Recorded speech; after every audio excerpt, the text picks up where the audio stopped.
কিশোরগঞ্জের ঐতিহ্যবাহী সৈয়দ নজরুল ইসলাম সরকারি প্রাথমিক বিদ্যালয়ের নাম পরিবর্তন করে যশোদল মধ্যপাড়া সরকারি প্রাথমিক বিদ্যালয় করার ঘটনায় খুবই ফুঁসে উঠেছে বিদ্যালয়ের প্রাক্তন শিক্ষার্থী, স্থানীয় বাসিন্দা ও সচেতন মহল।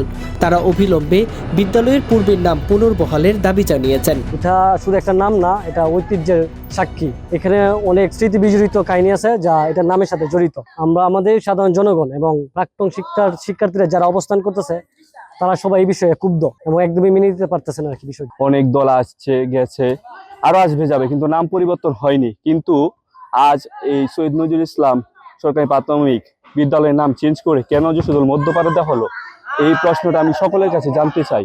5ই আগস্টের পরে বিভিন্ন রাজনৈতিক অঙ্গনের অনেক কিছুই হচ্ছে, তার ফলে এটা হচ্ছে সৈয়দ নজরুল ইসলাম, উনি একজন জাতির চার নেতার একজন। উনার অনেক গুণাবলী আছে, এটা কোনো রাজনৈতিক প্রতিহিংসার শিকার হোক, নাম পরিবর্তনের নোংরামি এটা আমরা চাই না। জানা গেছে কিশোরগঞ্জ সদর উপজেলার যশোদল মধ্যপাড়ায় অবস্থিত বিদ্যালয়টি 1972 সালে বাংলাদেশের অস্থায়ী রাষ্ট্রপতি ও জাতীয় চার নেতার অন্যতম শহীদ সৈয়দ নজরুল ইসলামের নামে প্রতিষ্ঠিত হয়। দীর্ঘদিন ধরে বিদ্যালয়টি ওই নামেই পরিচিত ছিল। তবে 2025 সালের ডিসেম্বর মাসে প্রাথমিক ও গণশিক্ষা মন্ত্রণালয়ের এক প্রজ্ঞাপনে দেশের 22টি বিদ্যালয়ের নাম পরিবর্তনের তালিকায় এই বিদ্যালয়ের নামও পরিবর্তন করে যশোদল মধ্যপাড়া সরকারি প্রাথমিক বিদ্যালয় রাখা হয়। যদিও বিদ্যালয়ের সাইনবোর্ডে এখনও সৈয়দ নজরুল ইসলাম সরকারি প্রাথমিক বিদ্যালয় নামটিই বহাল রয়েছে। সম্প্রতি বিদ্যালয় ব্যবস্থাপনা কমিটির নির্বাচনী তফসিল ঘোষণা হলে বিষয়টি সামাজিক যোগাযোগ মাধ্যমে আলোচনায় আসে।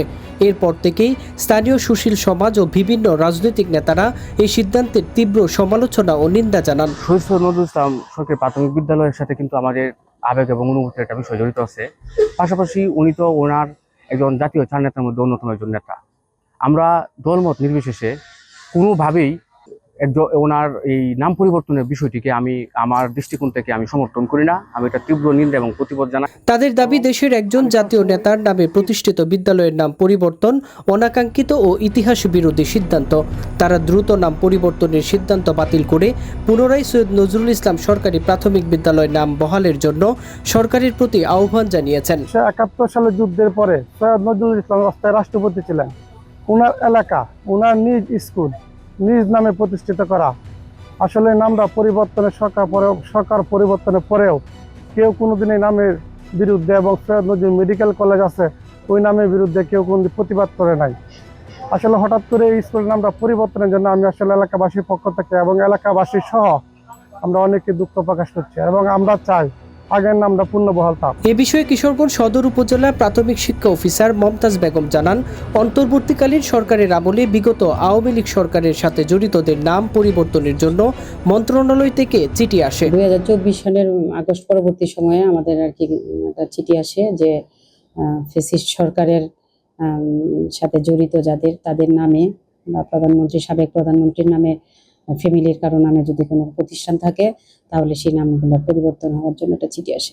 তো আমরা প্রথম ধাপে আমরা বঙ্গবন্ধু সরকারি প্রাথমিক বিদ্যালয় ছিল 32-এ, সেখানে সেটার নাম আমরা প্রস্তাব পাঠাই এবং সেটার নাম চেঞ্জ হয়ে 32 নতুন সরকারি প্রাথমিক বিদ্যালয় আসে। পরবর্তীতে বেশ কিছুদিন পরে আবার এই চিঠিগুলো আবার আসে। সেই চিঠি আসে তখন আমাকে